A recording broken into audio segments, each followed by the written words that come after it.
Hi, my name is Dave Lovelace. I'm the research scientist at the University of Wisconsin-Madison's Geology Museum. One of the questions that I get a lot when I'm talking to visitors is about the size of dinosaurs. Specifically, how did sauropods, those long-necked, long-tailed dinosaurs, get to be so big?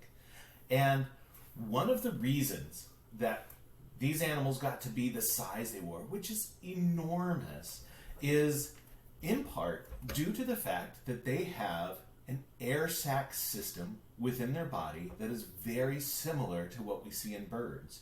And so when we look at these giant necks, for instance, that are super long and super tall, is that the majority of that neck is actually composed of air, as well as muscle and blood and other tissues and bone, but over half of it is air in cross-section. Let's take a look here. So as there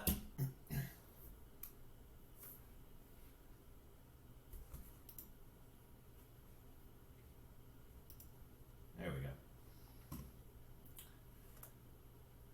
So the vertebra here that we're looking at, these are neck bones of an apatosaurus and a diplodocus. So these are long-necked dinosaurs from the Jurassic.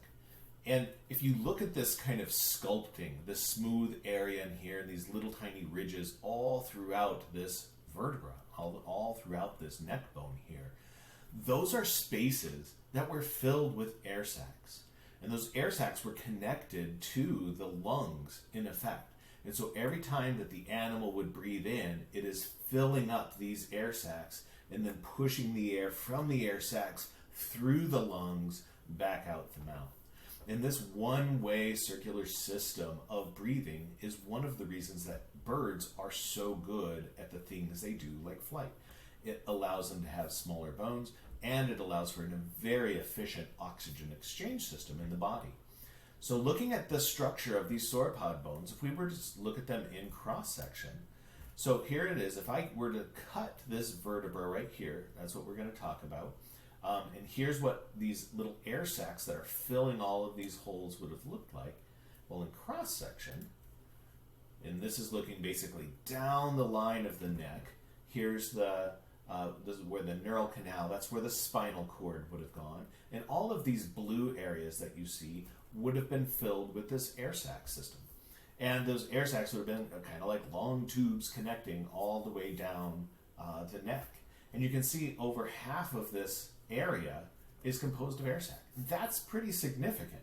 Not only did they can make the outside of their bones, all those little holes filled up with air, they did the same thing for the inside of their bone. So this is a cross-section of a Supersaurus neck bone, and you can see this internal space in here is almost entirely hollow. That is a structure that would have been filled with air sacs. In fact, this is a hole right here that goes from the outside into these internal cavities, and it all would have been filled, a lot of it with air that makes the bone lighter. The other thing that having these air sacs does is it gives a structure to the bone, this shape, this hollow tube, or in the case of the backbones, the air sacs fill in the side of the vertebra so much that it actually constricts it. It makes it narrow in the middle. And so here's all the air sacs, and that structure where it constricts in the middle becomes a shape like an I-beam. And so if we look at the two major shapes that we see, we have an I-beam structure, which is used in construction because it is so strong in its ability to move one way or the other. Basically, it won't bend. The vertebrae are doing the same thing. They're structurally very sound in kind of the up-down motion. And the other part is the neural canal is a tube. And if we look at the others, hollow tubes are much, much stronger than a solid tube is. And so the inherent structure of sauropod vertebra are such that they're I-beams, or they have a components of I-beams or tubes that make the bones much, much stronger by reducing the weight, or as well as reducing the amount of bone.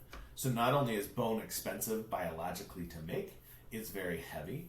And then if you do this, you reduce the amount of bone you have to make, so you can effectively make more of it per unit area, but also they're making it structurally very strong. And so because of these air sac systems, when we look at these giant sauropods, in reality, they are big airheads. They have air that goes all the way through their neck, down their backbone, their lungs, and then they'll have specialized air sacs within their torso and actually in their hips in the first part of their tail. And so that whole chunk of body, that whole length of this, the vertebral column, is completely surrounded by these air sacs, which makes for an exceptionally light animal compared to its size. These still are massive, massive critters, but they've found some unique ways of overcoming the size issue. All right, well, enjoy the rest of the expeditions, have fun, get out there and explore.